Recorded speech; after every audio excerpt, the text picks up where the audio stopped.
எழுகவே படைகள் எழுகவே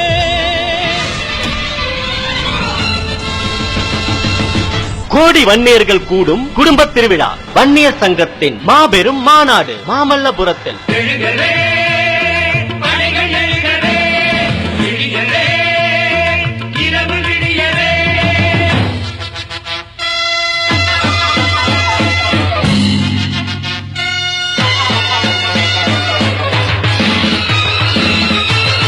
ஆண்ட இனம் வன்னியர் இனம் மீண்டும் ஆள வேண்டாமா? புறப்பட்டு வாருங்கள் மாமல்லபுரம். அழைக்கிறார் மருத்துவர் ஐயா, மருத்துவர் சின்னையாவுடன் மாவீரன் ஜே குரு. இடம் மாமல்லபுரம். நாள் ஏப்ரல் 25. வன்னிய சொந்தங்களே திரண்டு வாரீர்.